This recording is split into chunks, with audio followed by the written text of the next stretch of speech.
अत्र कुशलम चित्तत्रास्तु। कैसे हैं दगड़ियों? बढ़िया होंगे।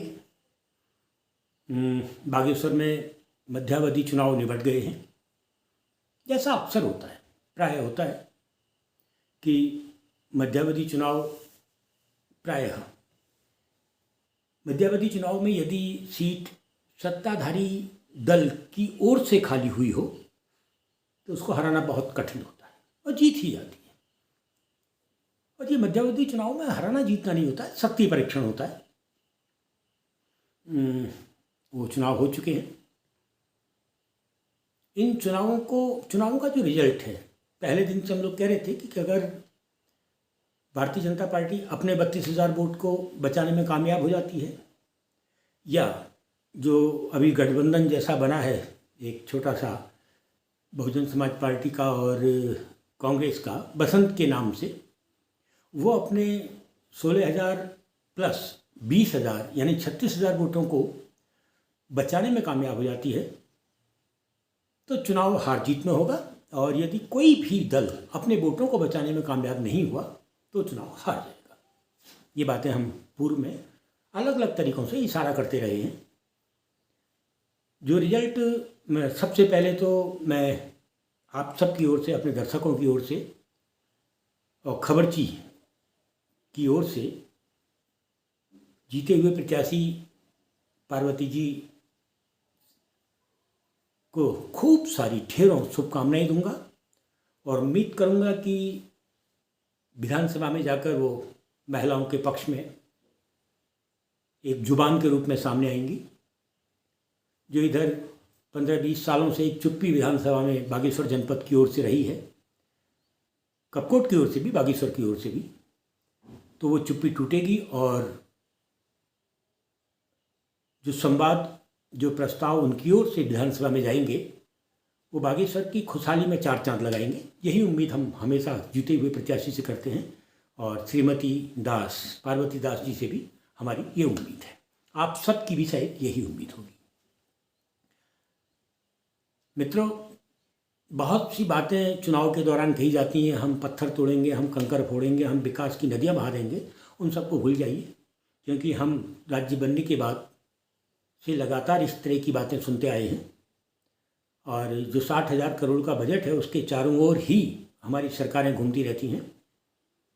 और कभी उस बजट की चीड़फाड़ अगर की जाए तो आपको लगेगा कि 60,000 करोड़ का बजट है, आपको लगेगा कि उसमें फालतू खर्चा निकालते हैं। तो 2 चंद्रयान तो हम 2 चंद्रयान मतलब 600 करोड़ का एक है, 2-3 चंद्रयान तो हम उत्तराखंड के लोग भी चंद्रमा में हर साल भेज सकते हैं। अगर हम 60,000 करोड़ के खर्चे को जनता का खर्चा बना दें, जनता की बजट जनता का होता है, जनता के ही हिसाब से खर्च करें, तब यदि नेताओं के और प्रशासनिक अधिकारियों के IAS PCS के हिसाब से ही खर्च होना है तो शायद मैं जो कह रहा हूँ वो बकवास से अधिक कुछ नहीं है। खैर, आज थोड़ी सी चीरफाड़, क्योंकि 2024 सामने है, इसलिए बागेश्वर उपचुनाव में जो हार जीत हुई है उस पर की ही जानी चाहिए। भारतीय जनता पार्टी के सभी पदाधिकारियों को मैं कहता हूं कि मुख्यमंत्री से लेकर जो गांव का एक सबसे बूथ का जो एक पेपर वाला, क्या कहते हैं, पर्चा, बूथ में जो इनका एक कार्यकर्ता होता है जिसको कागज़ वाला पर्चा, कोई पेपर कहते हैं, जो इलेक्ट्रॉल की लिस्टों का काम करता है, उस सबको हम पहले तो बधाई देंगे और खुले दिल से बधाई, क्योंकि लोकतंत्र है तभी चुनाव हो रहा है और एक हारता एक जीतता है। दूसरा, कांग्रेस हारी है। फिलहाल तो हम बसंत को संवेदना दे सकते हैं, क्योंकि ये पूरा चुनाव बसंत ही लड़ रहे थे और बसंत ने मेहनत की है। हम बसंत से इतना कहना चाहेंगे कि तुमने मेहनत की है और मेहनत का प्रतिफल देर सवेर आपको मिलेगा। और एक सही दिशा में आकर आपने मेहनत करनी शुरू की है तो निश्चित जानो भविष्य आपका है। खैर, इस चुनाव में जो सबसे बड़ी चीज़ सामने आई वो यह आई कि भारतीय जनता पार्टी बहुत कुशल राजनीतिज्ञ की हैसियत से, कुशल राजनीतिक दल की हैसियत से उस 32,000 वोट को जो 2022 में उसको पड़ा था, सिर्फ बचाए ही नहीं, उसने उस 32,000 वोट को प्लस किया है। इधर जो दो दल संयुक्त रूप से चुनाव लड़े थे, बसपा और कांग्रेस, जो एक अब समन्वय हो ही चुका है, उनको जो दोनों को मिलाकर 2022 में 36,000 वोट पड़ा था, 20,000 कांग्रेस को और 16,000 आम आदमी पार्टी के रूप में बसंत साहब को। तो ये दोनों जो 36,000 वोट था, इसके सापेक्ष इनको सिर्फ 29,000 वोट मिला, 29,000 समथिंग, 30,000 के आसपास। यानी 6,000 वोट को वो अपनी झोली से उन्होंने जाने दिया। इधर एक चीज़ और सामने आई कि 2022 के मतदान के सापेक्ष 2023 में जो मतदान हुआ वो करीब 5.67% कम हुआ। और जब चुनाव परिणाम सामने आए तो स्पष्ट हो गया कि कम मतदान कांग्रेस के खेमे में हुआ। भाजपा के खेमे में वोट बड़ा है का मतलब कम मतदान का असर भाजपा को नहीं पड़ा। भाजपा को जितना वोट 22 में पड़ा था उससे ज़्यादा वोट भाजपा लाने में सफल हुई। लेकिन कम मतदान अगर हुआ तो वो कांग्रेस के खेमे में हुआ, जिसको हम बसंत कुमार का खेमा कह सकते हैं, या आज की तारीख में कांग्रेस पार्टी का खेमा कह सकते हैं। अब ये दोनों तय करें कि किसका वोट कम हुआ, लेकिन हमने जो अभी तक अनुमान लगाया उसमें बसपा का जो 12,000 के करीब वोट था वो तो बसंत के पास रुका ही रुका है। यदि 12,000 वोट बसंत के पास रुका है तो 29,000 में से कांग्रेस का 2,000 करीब वोट घटा है, और वो 4,000 करीब वोट और था। उसके अलावा जो निर्दलीयों को जो वोट पड़ा था वो भी था। तो वो सारे वोटों का समीकरण करें तो बड़ी संख्या में वोट का घर से बाहर ना निकलने के कई कारण हो सकते हैं। अभी जो कांग्रेस के लोग, अभी मेरी व्यक्तिगत रूप से बातचीत हो रही थी कि वोटर को डराया बहुत गया। और जो वैसे भी अभी जो चुनाव का जो अभी बागेश्वर में जो दिखा है उसमें पहले दिन से ही कोशिश थी कि 144 के नाम से, आचार संहिता के नाम से, वो परेड, पुलिस की परेड के नाम से, बाहर से भी कुछ पुलिस आई थी, रोज़ आप सड़क में परेड जैसी करवा, एक डर का माहौल तो बनाया ही हुआ था। और डर के अगर जो आरोप अभी कांग्रेस के लोग लगा रहे हैं, अभी सार्वजनिक रूप से वो ऐसे बातचीत में लगा रहे हैं कि साहब उनके वोटर को बहुत ज़्यादा डरा दिया गया था, इसलिए वो डर से बाहर ही नहीं आया। तो ऐसी कुछ शिकायतें झंडों को लेकर भी गर्व क्षेत्र से हमारे मित्र कल DK जोशी हाईकोर्ट में वो किसी वाक्य का जिक्र कर रहे थे, अनौपचारिक बातचीत में कर रहे थे कि साहब कोई झंडा लगाने पर भी आपत्ति थी, आदि आदि आदि। खैर जो भी है, अगर ऐसा था तो ये गलत है, और ऐसा था तो कांग्रेस को इस शिकायत को जनता के बीच में खुल कर लाना चाहिए।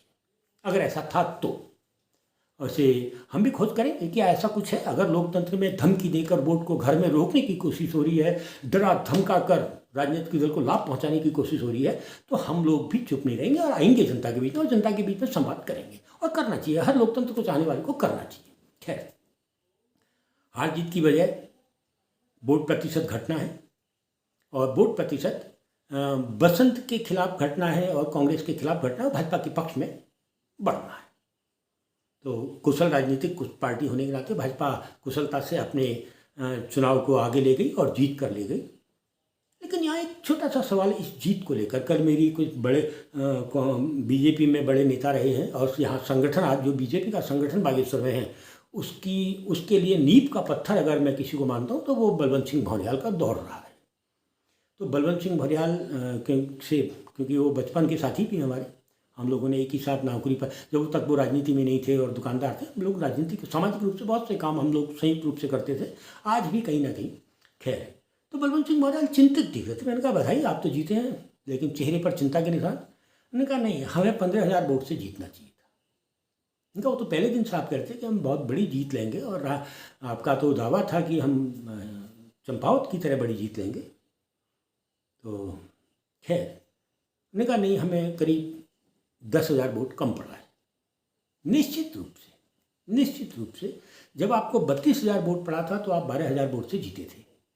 अब 34 को अगर आप छू रहे तो आपको 14,000 से जीतना चाहिए था, और आपने जो 34,000 वोट अपना बढ़ाया, 32 की जगह 34 के पास आप ले गए। तो आपकी पूरी कोशिश थी कि हम 14,000 15,000 वोट से जीतेंगे, ये लगता है। लेकिन आप जीते हैं 2,500 वोट से, या यूँ कहें कि अगर 1,500 वोट भी इधर उधर हो जाता दोनों पार्टियों में तो चीज़ें गंभीर हो जाती हैं। बलवंत सिंह भौर्याल क्योंकि संगठन के आदमी और उपाध्यक्ष हैं अभी, उसके अलावा भी मेरे कई मित्रों से बात हुई थी, उनके माथे में भी शिकन थी, जो जीत का अंतर था वो कम होना और शिकन था। और शिकन निश्चित रूप से 2024 को चुनाव को सामने देखते हुए है, क्योंकि कुशल राजनीतिज्ञ हैं सब। वो जानते हैं कि अभी जो चुनाव था उसमें कौन कौन सी ताकतें उनके साथ थी, और पूरे जो अभी आरोप लग रहे हैं जगह जगह से प्रशासनिक अवस्थाओं के, किस तरह से डर का माहौल, दूसरा तीसरा। लेकिन 2024 में तो ये माहौल होगा नहीं, क्योंकि हर आदमी अपने अपने क्षेत्रों में प्रचार में लगा होगा। तो उस स्थिति में जो जीत का प्रतिशत 2.5 में सिमटा, वो बीजेपी के लिए चिंता का विषय है। और इसी चिंता के बीच में हारी हुई कांग्रेस भी अपने लिए अपनी हताशा को ढांपने का काम, इसी बीजेपी की इसी चिंता से हारी हुई कांग्रेस अपनी हताशा को ढांपने का काम भी कर रही है। कांग्रेस के हाथ के और भी कई कारण थे, सिर्फ वोटर घर से बाहर नहीं निकला उसमें तो ये नाकाम रहे। अपने वोटर को अगर ये घर से बाहर ले आते, 36,000 वोट, जो 36,000 में से 3-4 हज़ार अभी हटा भी दें तो कम से कम 32,000 के आसपास वोट या 33,000 के आसपास वोट कांग्रेस अगर बाहर लाती तो ला सकती थी। लेकिन कांग्रेस का चुनाव में दो चीज़ें दिख रही थी। बसंत की टीमें अलग काम कर रही थी और कांग्रेस की टीमें अलग से काम कर रही थी, और जगह जगह बूथ इत्यादि इत्यादि सब कुछ चल रहा था, वो चीज़ें अलग हैं। मित्रों, कांग्रेस जो तो चुनाव, पिछले 2 चुनाव विधानसभा हारी है। पहला चुनाव हारी जिसमें सिर्फ 10 सीटें इनके पास हैं, दूसरा हारी और 15-16 सीटें जो अभी वर्तमान में हैं इनके पास हैं। ये दोनों चुनाव हरीश रावत के नेतृत्व में लड़े गए थे। मैं यही कहूँ कि राज्य बनने के बाद कांग्रेस सिर्फ 2 चुनाव हरीश रावत के नेतृत्व में लड़ी है, और जिसमें घोषणा थी कि हरीश रावत मुख्यमंत्री होंगे, और दोनों चुनाव बहुत बुरी तरीके से कांग्रेस हारी। अब कांग्रेस ने कभी इन हारों का विश्लेषण नहीं किया। कांग्रेस, कम से कम उत्तराखंड की कांग्रेस ने इन दोनों जबरदस्त बुरी हारों का विश्लेषण करने की हिम्मत नहीं जुटाई। हो सकता है उसके कई कारण हो, या जुटाई भी हो तो सार्वजनिक ना किया हो। मैंने पिछली बार भी कई माध्यमों से उस हार के कारणों को तलाशा था कि जो कांग्रेस की हार के कारण थे उसमें मुख्य कारण था हरीश रावत जी।